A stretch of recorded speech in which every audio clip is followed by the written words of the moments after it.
ahead and share my screen so you can see.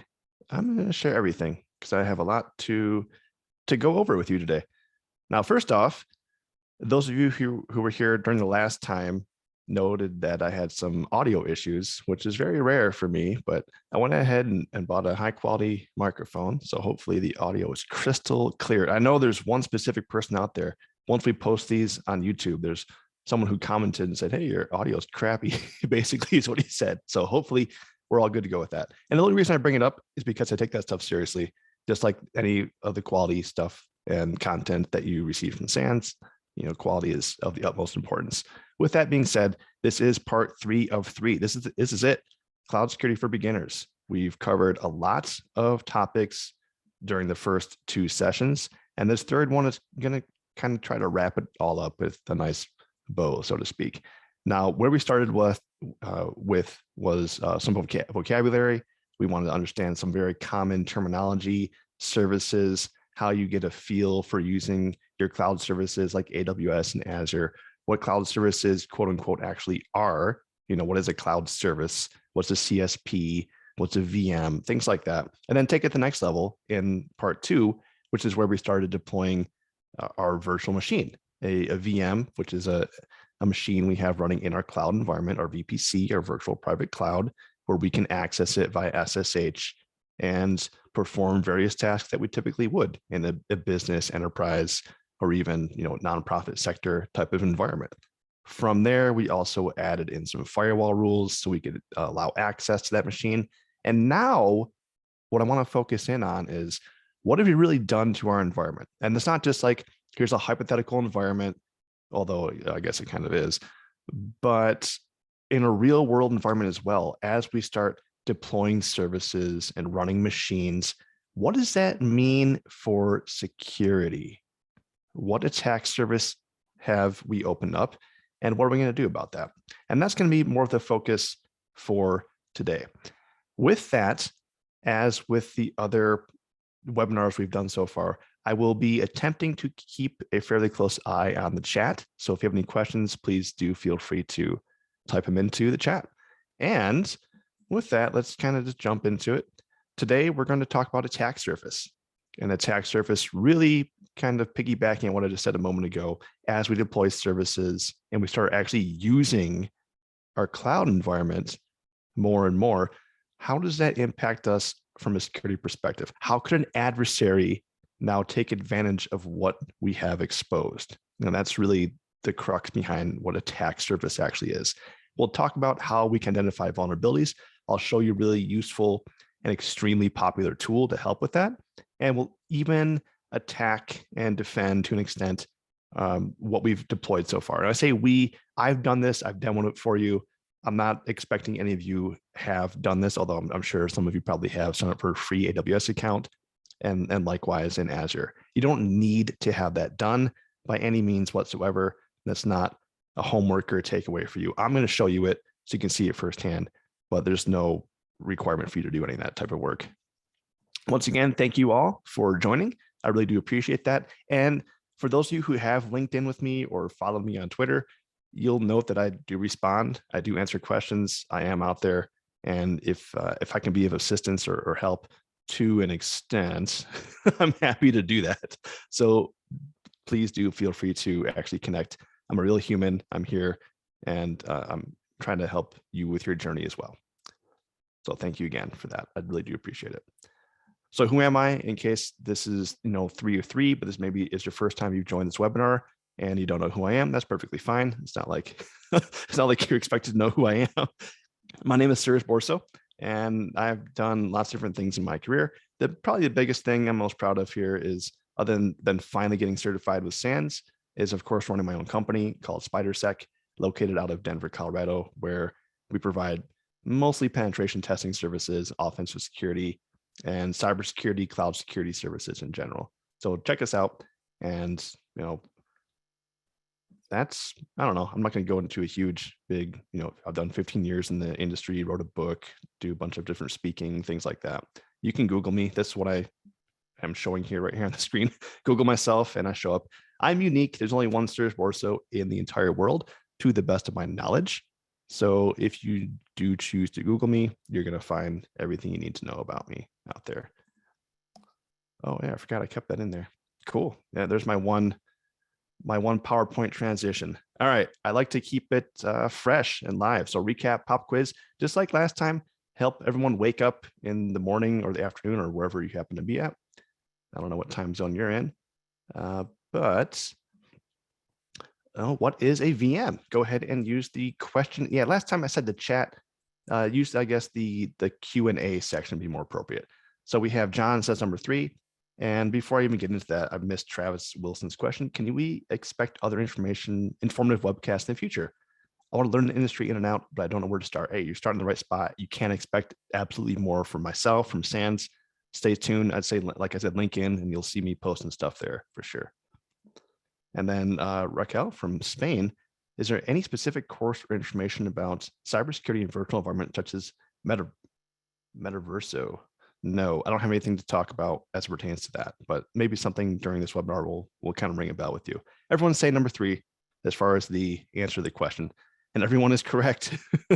Everyone is correct. The number 3 is the answer. Thanks for being lively. That's awesome. I know there's almost a couple hundred of you live right now, and those of you who are going to watch this on YouTube later, I'm giving it away. It is a virtual machine, a VM in the context of what we discussed so far. Not just today, but of course, over the first and second webinars in this series, we know that VM is a virtual machine. Right on. Moving right along. The question is, what do we need to specify when launching an EC2 instance? What do we need to specify? So we're in our AWS console. We're clicking some buttons. We want to deploy an instance. What do we have to tell our console to do? I see number 4, all of the above. Number 4, Bill says number 4, John says number 4, Matt says number 4, Chandra says number 4, Deborah says number 4, Gregory, Francesca, oh, cool name, says number 2. No, well, yes, you're not, you can't go wrong with this question actually, because you are going to specify all these things. The most correct answer is number 4, all of the above, but that of course encompasses number 1, number 2, number 3. All right, nice interactivity here. I like that a lot. Cool. All right, only 2 more left to go. How could we access our cloud VM? How could we access it? So we deploy a virtual machine, and now we want to access it, like log into it, do something with it. Like, what's the fun if we just deploy a machine, a VM, and we can't touch it? You know, we have to be able to use it to get some value out of it. How do we access it? That's the question.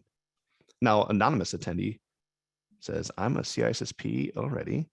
Would like to learn more about cyber is, oh man.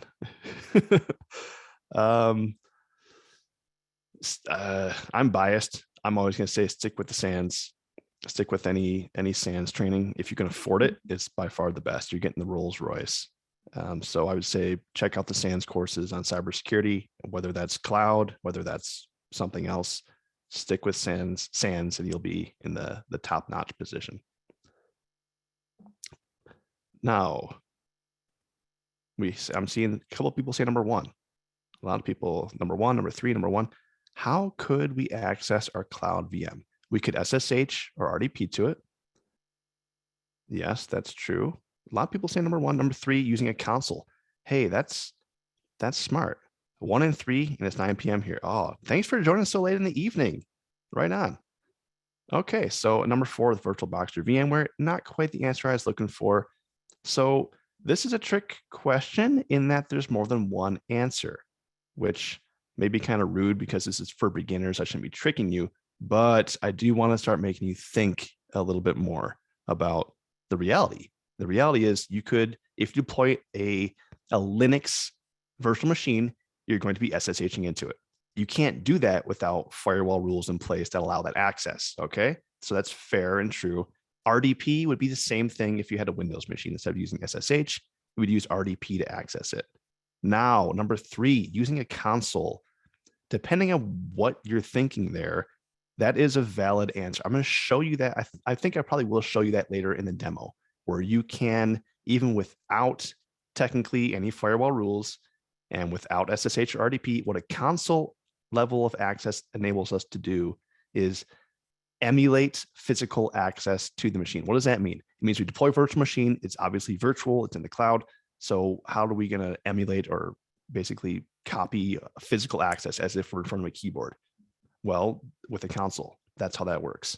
And using the AWS console, sorry for the redundant terminology there, using the AWS website, we can click a button to open a quote unquote console session with our machine. It would be another way to access it without SSHing or RDPing to it. So there you have it. Yeah, I keep it. I keep it a little bit tricky from time to time. Harold, my chat show is disabled. I don't know what to tell you about that. Maybe Carol can hit you up on the side and help with that. Other folks, great job, Serge. We are up now. Awesome. Well, that's always good to hear. Hey, Julian, you do need rules. So like I said, this is a little bit of a trick question. And Sebastian, looks like AWS Session Manager via console. Yeah, that's exactly what I was referring to. I'm not going to say it's more advanced, but I guess technically it would be. Using a console is something we didn't cover. So that's fair. All right. Serge, it's Carol. I did disable the chat window like that one person pointed out. Oh. If you would like me to enable that and look in the chat window, would that be easier for you? I don't think so. I'm using the Q&A and it's working great. So I appreciate that. So that's, yeah. I wasn't sure. Yeah. So that's my bad. No worries. I just wanted to. No, you're good. So. That's my fault. So there's chat and QA within Zoom, and they are two different things. So Harold, yep, chat is disabled. There's a QA button down there, and that's where you just typed in your message. So that's where I'm reading from, and that's where I'm looking at. So thanks for notifying me on that. Yeah, so chat's good. Chat's being disabled is just fine. All right, so this is the second to last question. How should we troubleshoot connectivity? This is a tough one, okay? This is a little above and beyond. I think when I was writing this as a question, I was thinking, is this fair to ask? How should we troubleshoot connectivity to a Linux AWS virtual machine? There's the question. How do we troubleshoot? As in, we deployed our machine in AWS, and now we want to access it, but I can't, quote unquote, access it. What does access it mean? It's like, I can't log into it. Why not? I know the IP address, and I'm SSHing in with my PuTTY session or my browser plugin or my terminal on my Linux or Mac, but it's not working. Why can't I SSH? And I'm saying SSH because it's a hint. This is a Linux AWS. We're using SSH. How do we troubleshoot that? And we did not cover this. People are saying ping, SSH. So first check ping, then check to see if SSH works, and then check firewall rules. Fair. That's a fair way to go about doing it. Number four, machine running. Is the machine running? I would go to AWS. I would go to the console. I would check to see if the EC2 instance is online/running in that state. That's a great way to do this. Then I would check to see if the SSH service is enabled. If it's turned off, then of course we can't SSH into it. And lastly, I would check the firewall rules. As in, machine turned on? Yes. Service turned on? Yes. Are there firewall rules in place to allow me access? Yes or no? Number four is the answer I'm looking for. Ping isn't going to do too much. It's going to check to see if the machine's online. Basically, ping and ICMP are the same thing. NSG is network security group. Console SSH is kind of just, not too much fun stuff going on there. Now, Krishna says all the above, depending on the scenario. Hey, you got to start somewhere. Layer one, is it plugged in? Layer two, layer three, you're going to have your own troubleshooting efforts. Me, after doing this for however many years I've been doing it, I'm telling you, make sure it's turned on, make sure the service is enabled, and make sure you have firewall rules in place. That's going to save you all the time in the world. Right on. All right, here we are. Last thing. Last question, which is the proper terminology? Somewhat of an, I don't know, easier than the last question. I'll say that. Let's see. What is proper terminology? Is Azure to security group as AWS is to network security group? What's the proper terminology here? Is it firewall rule? Is it network security group? Is it secure? Who knows? Who knows? Well, I'm sure you do because you're all pretty smart. Number three is correct. Azure calls their firewall rules, they call them network security groups, and AWS calls their firewall rules security groups. And of course, there's some nuance there, but in essence, that's what we're talking about. Firewall rules. Number 3 is the correct answer. That's the end of the pop quiz. Thank you all so much for your interactivity. Awesome. All right, let's go ahead and move on. I've talked enough Right, and about then that. search, I'm going to go ahead and dismiss everything in the question window for now, so that you can see things when they come in later. All right. Thanks, Carol. Great teamwork here.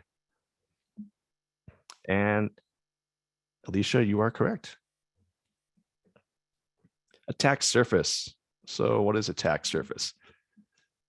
Let's define this. Attack surface. You have a house, your house has windows, your house has doors. Maybe there's a keyed entrance into your community, maybe something along those lines.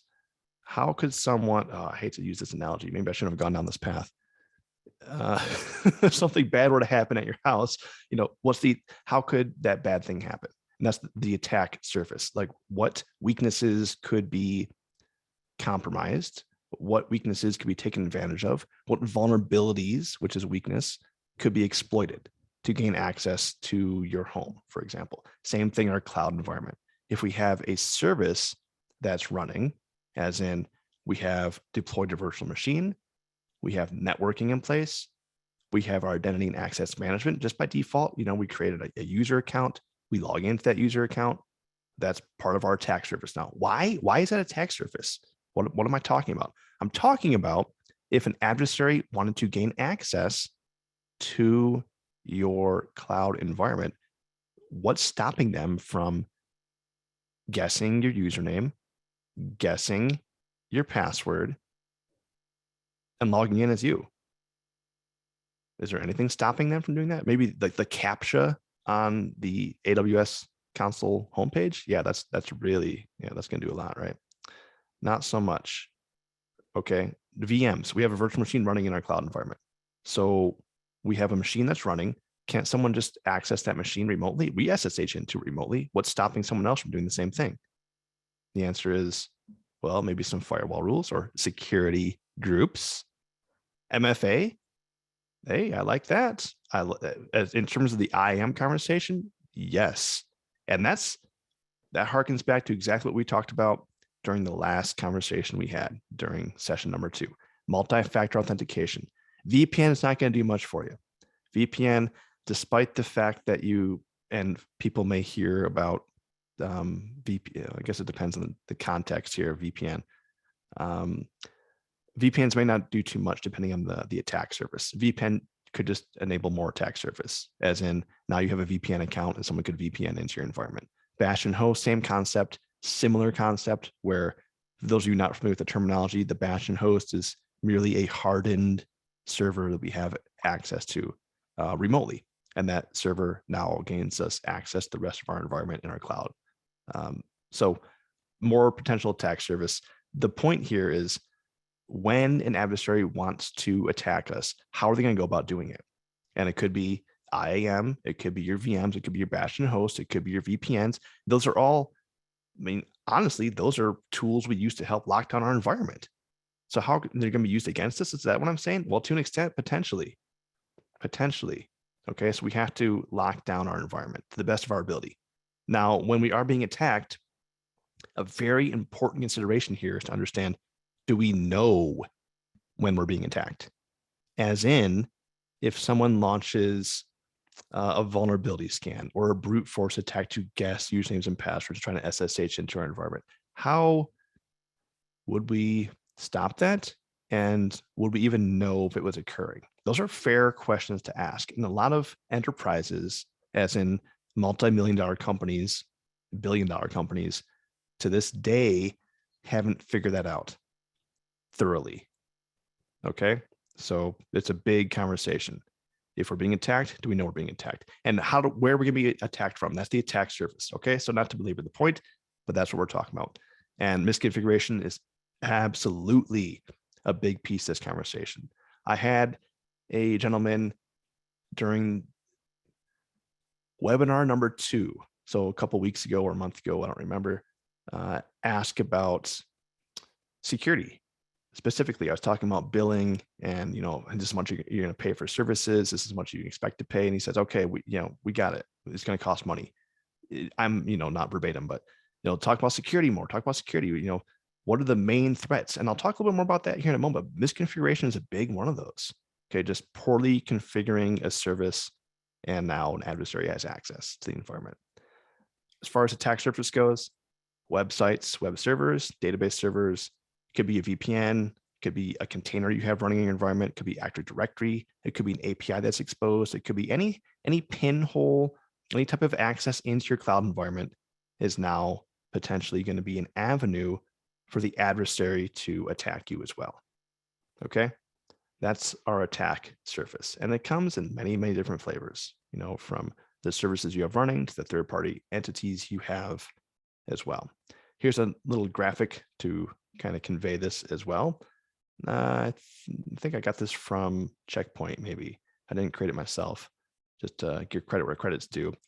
Generally speaking, though, we're talking about this attack surface in a few different aspects, as in we have a network, we have websites that are running, we have APIs, we have maybe mobile apps that talk into our infrastructure. These forms of communication all use the network. They talk to our VPC, they talk to our web servers over HTTPS, they use SSH. This networking component becomes a big piece of the conversation because logically, that's how not only our business operates, but also how the adversary could try to attack us. As in, we have a website that's running, and the adversary goes to the website and starts injecting SQL strings for a SQL injection attack. And you're thinking, okay, I follow what you're saying. Let's bring this conversation back around to cloud specific. And I'm here to tell you that is cloud specific. Your server is running in the cloud. You could be using a native cloud app or service that provides that application for you. And now, instead of being on-prem or in the server closet at your local business, it's all in AWS or it's all in Azure. But the same type of SQL injection attack you may have heard about for the last 10 years or 10 months, depending how new you are to this game, is still very, very relevant. So application layer attacks via the network. Identity is what you see here. Identity attack is what I alluded to a moment before when I said you have a username, you have a password, that's how you log into your cloud account, period. Well, you have an SSH account also, and maybe you have, based on what other people were saying, you have a VPN account. And then if you're not using multi-factor authentication or two-factor authentication, then that identity component becomes a very, very large piece of the attack surface. Okay, it's not overly challenging for an adversary to launch a credential stuffing attack, or they simply guess usernames and guess passwords, or they use previously compromised lists of usernames and passwords. As in, they already have a leg up. The adversary, the attacker, they already have your username. And if they don't have it, they can almost always easily obtain it. And if you're only logging in with a username and a password, now it's like, well, they have 50% of the equation. They have the username. So now they just have to guess a password. That's a big component here. And whether it's a username and password, whether it's an API, which is a similar concept, or there's key-based authentication, the identity becomes a huge, huge piece of this. And not only from the perspective of, well, here's an attacker guessing usernames and passwords, it's also from the perspective of your account has way more privilege than it needs. Just as an example, okay, you have an admin account and you don't need an admin account. And of course, there's a big dichotomy here between us doing test things in a test environment to learn about the cloud versus enterprise environment where there's 10,000 employees. Out of those 10,000 employees, how many of them have admin rights? And how many of them need admin rights? There's a misconfiguration that has to do with identity. You see control plane, another big component. What else? Also, cookies for persistence connection account. If you're able to obtain a cookie from a valid session, then yes, you will have persistence until one of those people's accounts logs out. That is true. People have exposed their AWS key in GitHub openly, not realizing open GitHub is scraped constantly. Bill, Fox, yes, 100%. 100%. This is a type of flaw, or I guess a scenario that you can Google and read articles on right now. Okay, that's a very real type of issue that comes into play. People expose their keys in GitHub, a GitHub repository. They expose it to the whole world, and now these robots just, they scrape GitHub all the time, looking for credentials, looking for keys, looking for the stuff we're talking about. Okay, so it's a very real part of the conversation. Now, William asks, he's enjoying this so much, how can we get a copy of the slides? And I believe, as you have already registered for this, within your SANS portal, you have access to those slides. That's how good this is. You got to have a copy yourself. Or you're like, I'm tired of hearing you talk, I'll read it myself later. One of the two. Anyway, identifying these vulnerabilities. So we have an environment within our environment, which is a kind of a blanket term saying, our cloud services or what we deployed in our environment. We have vulnerabilities. And that's just a matter of doing, course of doing business, a reality of the world.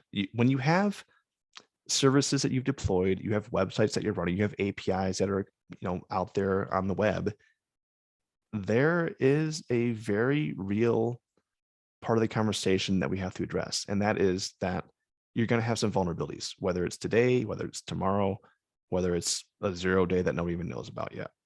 A 0 day as in someone's found a vulnerability, they've exploited the vulnerability, and there's no patch for it yet.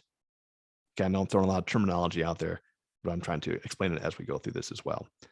There's always going to be, almost always going to be a vulnerability out there, simply because of the age that we live in, age of information, where we have an app on our phone and it was great, it works, we love it, and there's a new version of it next week and the week after that, because they got to fix some bugs.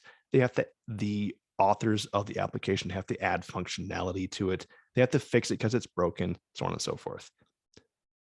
And that's for iOS, that's your Apple iPhone, your iPad, your Android phone, your PC, your Mac, your Linux machine, your car, your software, your firmware. This is just the way it works. There's updates, there's patches, there's vulnerabilities, so on and so forth. So there's not really a stable state in a lot of cases you can get to where it's like, oh, we fixed all the vulnerabilities, we're good to go. If you have one server running, yeah, you could probably get to that state and you're probably good to go. But in a more robust environment where you have hundreds of servers or thousands or tens of thousands, it's a Herculean effort to do all that work. Just throwing that out there. So how do you find these vulnerabilities? Finding them is going to be tool based, as in the answer to the question is we have tools. And I think I did a pretty good job with the sub bullet point right here, or the sub. Vulnerability scanning tools are the answer. As in, we have to have a tool to help do this. We're not going to manually dig through source code, and that's not how it works. We use a scanning tool to scan or assess an asset. What's an asset? An asset is a web server. An asset is a Linux machine. An asset is a Windows machine. An asset is your phone on the network. An asset is an IoT device. Asset is just a general term that covers all that stuff. Okay, so we scan our assets. And the scanning tool will identify vulnerabilities. Now, the problem with all this is that, okay, we can scan a network switch or a router or a server. Okay, we can do that. What about scanning a website? Can we scan a website? Yeah, sure. Why not? We can scan a website. It's just going to require a different tool to do a thorough job. Now, Miguel says we should make the scanning tool configured correctly as well. The point being conveyed there, I believe, is you have to tune your tools. You can't just download or buy a tool and then point it at a server, click a couple buttons and call it good. It doesn't usually work that smoothly. And especially when we get in the conversation where I'm going with this conversation, which is different assets require different tools. Scanning a website is very different than scanning a web server. Scanning the source code of a web application is way different than scanning a Linux machine. So there's 3 different tools: a source code scanning tool, like a static code analysis tool, a web application scanning tool, like a dynamic application scanner, and then a network scanning tool. That's 3 different tools. And I'm not just making this stuff up. I'm not selling you on anything here. It's just that's what's required. Anonymous attendee says, sometimes vulnerability scanning tools aren't capable of finding existing weaknesses. In this case, we have to do it manually, but it's a huge task. Where must one start? You start with the tool and you tune it, to Miguel's point. You're manually finding vulnerabilities. Yeah, okay. If you know your application or you know the thing you're scanning very, very well, absolutely, you will find vulnerabilities and you can fix those vulnerabilities. If you're a developer, you have access to source code. As you start detaching yourself from your assets and your company and like, hey, I got to take a step back. I have 5,000 different machines I'm responsible for. You're not going to manually find vulnerabilities on 5,000 machines. That's just not how it works. Depending on your forte, your skill set, your job title, your so on and so forth. You may have that ability, but most of us don't. Okay, most of us have to rely on a tool. So you have to tune it properly, run authenticated scans, as in the scanning tool will log in to your assets in your cloud environment and find vulnerabilities. Okay, and this goes for, like I said, the services you deploy. Now, this is, I got an asterisk right here. Okay, services, we're talking about cloud services here, as in we've deployed an S3 bucket. We deployed RDS, a database. We deployed containers. We deployed some other cloud-based service that isn't, it's not a Linux machine. It's not a website. It's a service. It's like something that we're paying money for. How do you scan that? How do you scan S3? It's a storage container. How do I scan a storage container? It's like a folder where I put files into. What's the right tool for that? Well, from that perspective, now we're talking way more about configuration. Is S3 configured properly? And there's native tools built into AWS, like Inspector, that can help us answer that question. So to kind of recap on what the one anonymous person asked, it's a huge task. Where do you start? You start with automation. Okay, manually is not scalable. You can't manually do these things at scale. Can you mention some cloud scanning tools you recommend? I mentioned a couple just a moment ago. I think I covered that. Inspector, Security Hub, Microsoft Defender for Cloud, a few good ones, a few native ones at least. Alicia, can alert rules or audit logs be considered a tool? Absolutely. Absolutely. You're going to need to incorporate those tools, alerts, rules, logs, within your overarching security program to answer the question I brought up about 25 minutes ago. If you are being attacked, how do you know you're being attacked? And the answer to that is logs. Logs, which are sent to a centralized SIM, a security information event management tool, that will alert you after you create rules. So logs go to another tool. That tool alerts and monitors your environment and bubbles things up to the top that are of value or interest to you. Like, hey, we're being attacked right now. That's good to know. Or not only are we being attacked, looks like the adversary may have been successful in their attack. Definitely want to know about that. So yes, though you can absolutely consider those tools at your disposal. Now, Miguel, there are other config system hardening baselines like STIGs. There are, absolutely. Did Serge say the previous session was on YouTube? Is there a link? I did not get the, I think Carol could probably help out with that. How? Can you recommend some tools for source code web application network vulnerability scanning? Yeah, as a matter of fact, I can. Can I recommend tools for source code web application network vulnerability scanning? I don't get paid to do this from the perspective of these vendors. I'm not trying to sell you on anything here. I will answer questions though. I have no problem doing that. Given my experience with tools, I would say check out Micro Focus, Veracode, HP, Fordify has some good tools out there as well. And that's for static code analysis, dynamic code analysis. And for network vulnerability scanning, I'll show you a couple of tools, but it comes down to about 3: Qualys, Rapid7, and Nessus. And I'll show you Nessus here a little bit later. Are there any SANS courses that cover infrastructure as a service security? Yes, SEC 388 and SEC 488. I highly recommend that, although they don't focus purely on that because there's a lot more to cover. All right, so challenge, like I said, you got to have the right scanning stuff. Here's an example of Nessus. Here, the right scanning stuff, I meant tools. You got to have the right tool for the job. You don't use a hammer to drill in a screw, right? You use a drill or a screwdriver. Right tool for the job. Linux machine, Windows machine, a Mac, Nessus, Rapid7, Nexpose, Rapid7, Qualys. These are tools, software that you can buy to help you scan your environment from a network perspective. To reiterate, from a dynamic source code and static code analysis, we're talking, look at maybe Veracode would be something I'd point to help you with that, because it's a different focus, different tool required. What you see here is a list of hosts. These hosts are IP addresses or machines in the environment. The vulnerabilities in this dark red, there's 147 critical vulnerabilities, 278 high risk vulnerabilities. And this is severity: critical, high risk, medium, low, informational. Okay, so this basic network scan found 112 assets or hosts online, and out of those 112 different machines. So I'm using kind of some, a host is an asset, is a machine, it's all the same thing. There's 272 unique vulnerabilities across those 112 different machines. And there's a lot of critical and high risk findings that were identified. This is, once again, Nessus, the Nessus scanning tool.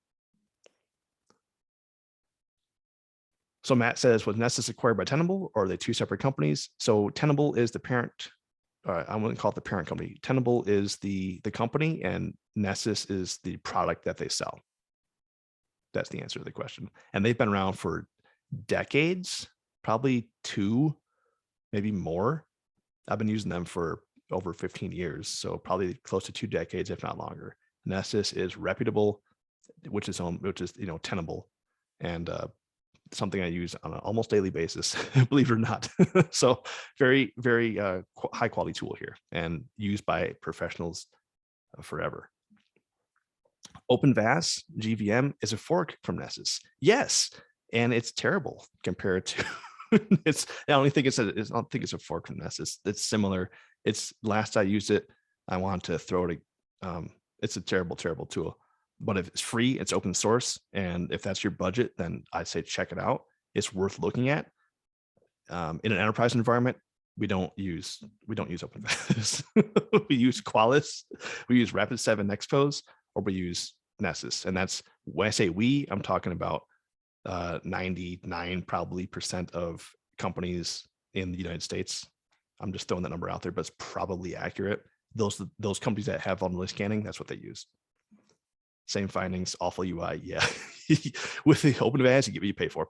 All right. Other common attacks here. IAM focused identity and access management. So this is what I alluded to before. I'm not going to, belabor the point. The thing I want to focus on here is that this is a very real concern. Someone just guessing username and password. If you don't have two-factor authentication, this is a big problem. The other component to this, of course, is that it's not just someone's, guessing credentials. It's also maybe they're guessing API keys.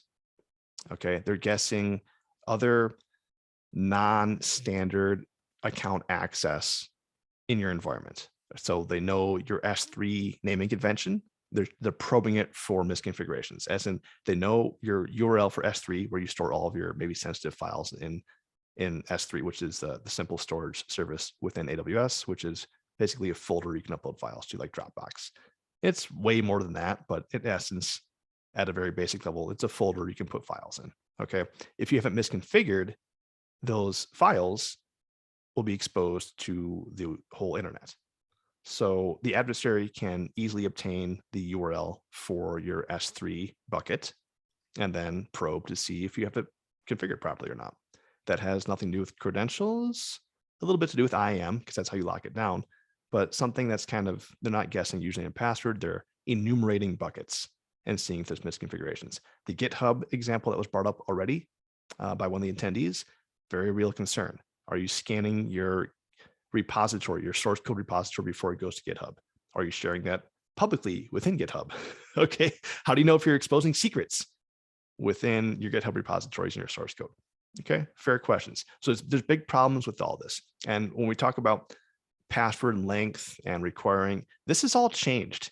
Okay, this whole password length, password strength, NIST recently came out, relatively recently came out with guidance, National Institute of Standards and Technology, NIST, that's what it is, yeah. Guidance, which they do from time to time, of how to have a secure password. And this whole concept of it needs to be 15 characters and rotated every 3 months, that's changed. That's changed. I'm not going to get into NIST or what the guidance says because it's a whole other webinar unto itself. Just know that it's getting more and more difficult, arguably, even though time progresses and technology keeps getting better and better. For some reason, it's still getting more difficult, I think, sometimes for people to realize the importance of the password, choose proper password complexity requirements, enforce these components within the environment consistently, along with multi-factor authentication or two-factor authentication across the entire board. Okay, because think of it this way. You go to log into your AWS console, username, password, prompted for two-factor authentication, works just fine. You create a programmatic account or something that requires API access. Does that programmatic account also have two-factor authentication? As in you have the S3 service talking to EC2.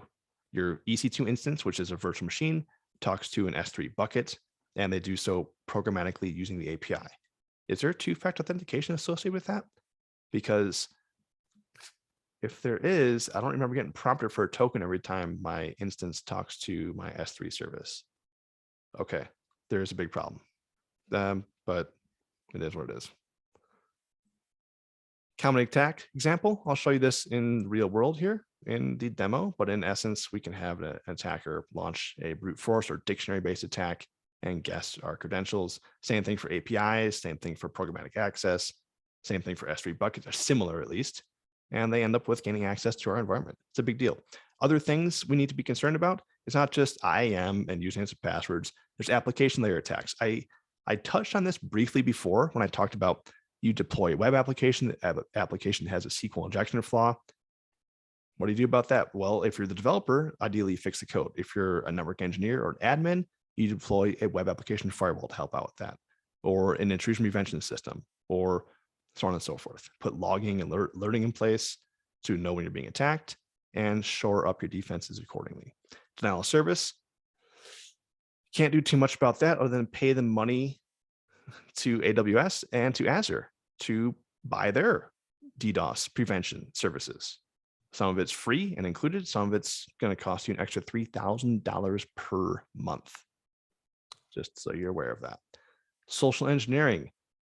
You can't deploy a technology solution to prevent that type of attack from working. If someone's going to send you a spear phishing email, you fall victim to it. What are you going to do about that? You're not going to deploy a service that's going to help you, other than maybe, stuff we've already talked about, like multi-factor authentication would be helpful with that. And training your staff, that would help a lot. Other common misconfigurations, you don't have encryption when you should have encryption. You don't have proper access controls in place to restrict access.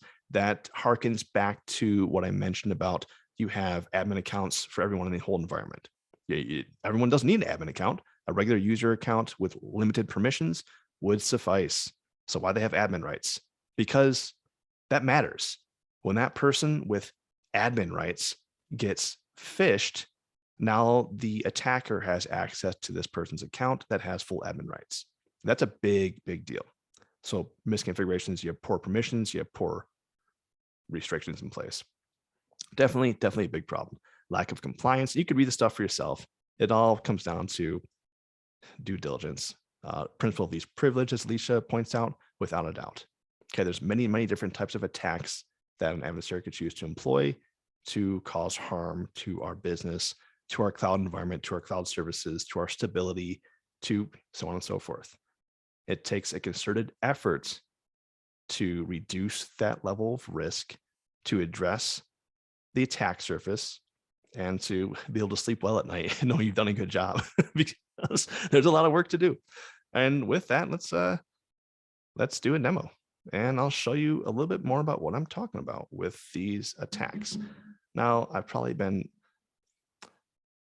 logged out of a couple of my things, so let me double check that's good and check something else. That looks good. And this is the one that logged me out. So let me log in here. And we should be business just about right there. Okay, let me go ahead and re-share my screen. And the first thing we're looking at here is, well, I guess I'll start over here. Here is a website, a very basic website. As you can see, it's 3.84.190.159. That's not a domain name, that's an IP address. That's the IP address of an EC2 instance I have running right here in AWS. This, if I go back one page or so, I'm in the EC2 instance section, and you can see that I have a public IP address assigned to this machine of the numbers I just mentioned a moment ago. And what I want to show you here is the connect button, which was brought up in the pop quiz part of the conversation today. So if I connect to this machine, I don't have to SSH to it. I click the connect button, opens another tab or another page over here. And I say connect. I'm connecting with the console, not the AWS console, the website, but the console session within the fabric, the control plane fabric of AWS. A little bit more of an advanced topic, but in essence, I have local access, and there's been some failed login attempts. Wow. Okay, so someone's trying to log into my account. 2 failed login attempts since the last successful one. So I have root access on my machine. Cool. I have a machine running. So a website running this machine. If I do a quick little Netstat command, you can see there are a few different things running. I have a website on port 80. I have an FTP server on port 21. I have an SSH server on port 22 and HTTPS server or service running on port 443. Cool. Not too bad. And even a bind listing of port 111. With this, in conjunction with these services running on this EC2 instance in the cloud environment in AWS, I have deployed security groups to allow access to those 4 things: port 80, port 21, port 22, port 443, for these 4 services to be accessible to anyone on the planet, in essence. With that, what I did, I created a very basic little page here. It says, hello, cloud security for beginners, part 3. Very, very, like I said, basic. And I went ahead and I scanned this before, of course, this webinar started. And you can see there's the IP address, just like you saw in the slide deck. This is Nessus Professional. I need to update it a little bit here. And we have 7 vulnerabilities, 7 medium, 2 low, and 56 informational level vulnerabilities. So let's go ahead and check these out. This is Nessus, once again, a Nessus vulnerability scanning tool. And what I did was I basically said, hey, Nessus, here's the IP address of my machine. Getting the IP address, just to reiterate how we go about doing this, if we go back to EC2, we look at our public IPv4 address, and there it is right there. I plug this into Nessus, and when I say plug it in, I mean I copy and paste it, tell the scan to run, and then we see we have the vulnerabilities that were identified. So very medium-ish level. The trace track method is allowed, which is not very exciting. What else do we have? We have SSL type of vulnerabilities, a self-signed certificates. Maybe I can zoom out a little bit so that all fits on the screen. A self-signed certificate. An anonymous person said, an Apache server version 2.4.52 with OpenSSL and PHP. It looks like you did some fingerprinting. Yes, you are correct. So a very quick couple of packages were installed, scanned it, and we have a certificate that can't be trusted. Why? Because this certificate is definitely self-signed, and it's untrusted, and it's pointing to an IP address. So if you go to an IP address, specifically if I go to https:// we'll get this. Connection is not private. I'm going to an IP address, not a real website. That's an issue, but we can always, well, sometimes we can choose to ignore it. All right, so some pretty basic level findings. This is, once again, Nessus scanning tool. Scan the website or the web server, or more specifically, the EC2 instance that has several services running. And just to reiterate, you saw PHP right here. So PHP informational level findings, the version of PHP, which was mentioned in the chat, 5.4.16. Is that right? Wow. that seems like it's very, very old. Like version 7 dot something is available right now, but that's the latest, I guess, stable version in that 5.0 branch. And there should be a service of a couple different services here. 21, which is an FTP server on port 21. We have an SSH server on port 22. And like I said, a web server on port 80 and another web server running on port 443. So this tool did its job in finding services that we're running, finding vulnerabilities, and telling me a little bit of information about it. Cool. That's how we can go about doing this. We configure the scan, and the configuration is nothing more than, depending how complicated you want to get with it, defining the IP address and other specific parameters to get a quality, somewhat accurate scan result. So that's one thing. What else from a attack surface perspective here? Well, we have a website that's running, we have SSH that's running, we have FTP that's running. How can an adversary try to break in? And you saw an example of that. I mean, just a moment ago with this console session, you saw firsthand that there were 2 failed login attempts to this IP address, as in someone was actively trying to guess the SSH password for this machine. The way we look at that is with this log. To, I think it's Alicia's point that was asked, as far as tools are concerned, we can look at this log right here and we can see the failed login attempts. Here's a failed login attempt. Boisio, someone guessing my last name, maybe, I don't know. They spelled it wrong. The IP address of who's attacking, the invalid username. Now, if I say adversary, though, we could take this a little bit further.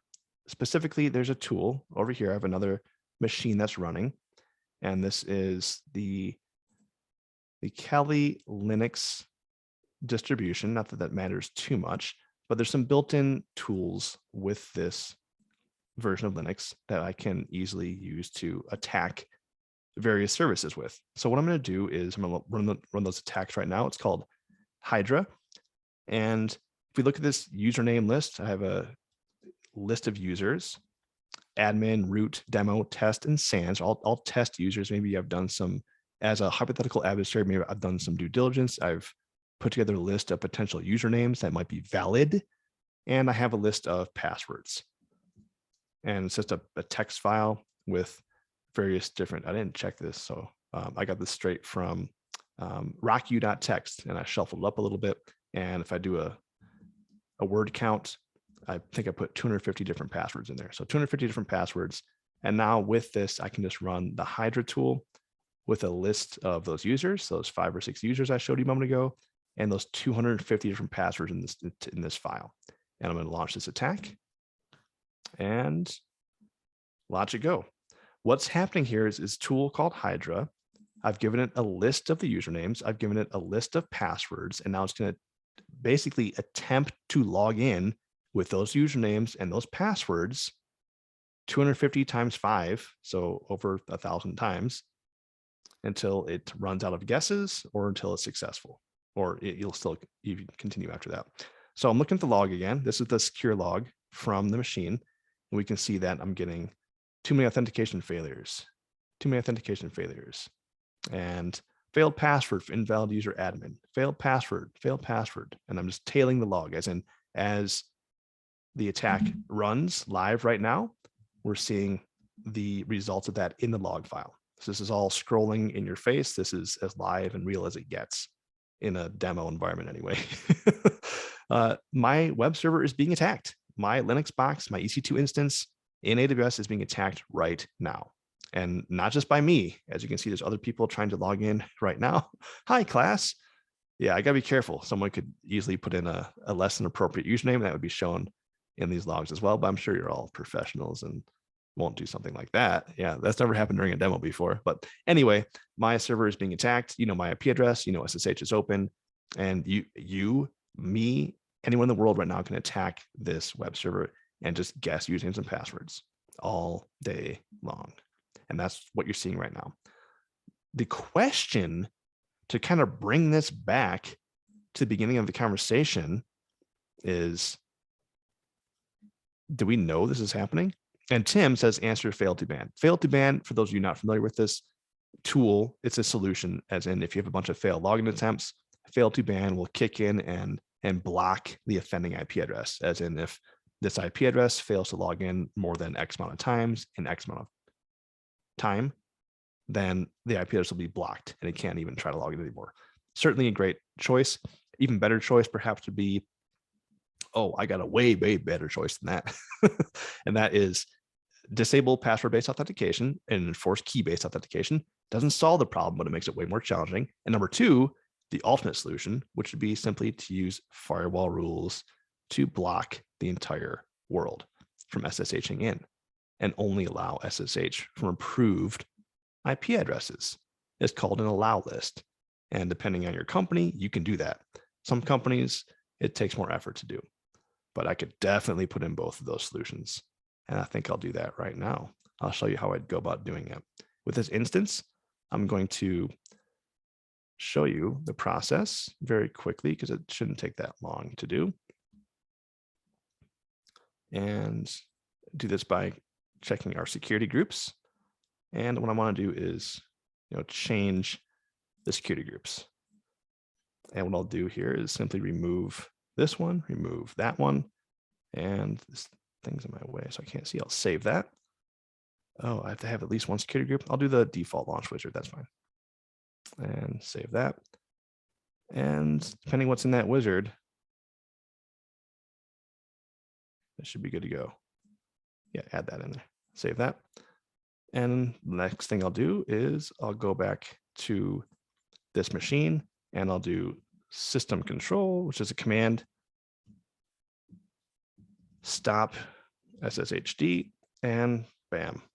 Now if we run the Netstat command, SSH is turned off and no one can SSH in. So the firewall rule will block it. If the firewall rule doesn't block it, then turning off the service most certainly will. So super useful option there. Of course, turning off SSH is not really a great option in most cases. However, I have console level access, and for the purpose of this demo, it's more than sufficient and completely appropriate. For a real enterprise environment, you don't just turn stuff off. That's not appropriate or good to do at all. Nevertheless, I give you a few different options. Fail to ban, which was mentioned in the chat or the Q&A. And of course, disabling the service, which isn't ideal at all. And another option would be to modify your security groups to only allow access to certain IP addresses. Now, to bring this back around to the other part of the conversation, of course, we are being attacked. We saw hundreds probably of failed login attempts over SSH. Does AWS tell me that? If I go back over here and go click on the home button, is AWS going to say, hey, by the way, hey, you were being attacked? Did you know? No, it doesn't, there's no alert that just popped up. It's not telling me anything. How about if I use Security Hub? Is that going to tell me something? No. About the logs? Yes, logs will, but I have to configure it. I have to tune it. I have to validate it works. I have to create alerts.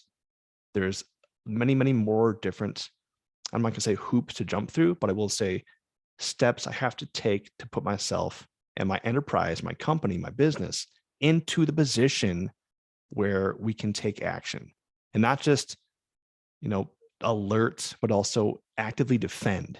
Okay, so having the visibility into, are we being attacked? Yes. Are we stopping it? Maybe. If we're not stopping it, what can we do to help prevent the attack from being successful? How do we reduce our attack surface? Okay, and that's a much bigger conversation for another time. But for now, this is what we've done. We did talk about attack surface, how we can then buy some vulnerabilities, some tools to help with that. And of course, it is case by case in terms of the right tool for the job. We're not going to have one tool that scans everything. We're not going to do it manually at scale. It's just not the best way to go about doing it. I'll show you some common attacks. I even launched an attack so you can see it for yourself. And now we got to start thinking through, okay, with this knowledge, what do we do with it? Where do we go from here? And how can we keep on getting better? And the answer to that is, see if you may be interested in signing up for the new and upcoming SEC 388 course. I'd highly recommend that. Of course, I'm biased on it. And other than that, let me know if you have any questions. I'll do my best to answer those. Do stay in touch. And I'm going to go ahead and pass it back to Carol. All right. Thank you so much, Serge, for your great presentation, which helps bring this content to the SANS community. To our audience, we greatly appreciate you listening in. For a schedule of all upcoming and archived SANS webcasts, including this one, please visit sans.org/webcasts. Until next time, take care, and we hope to have you back again for the next SANS webcast.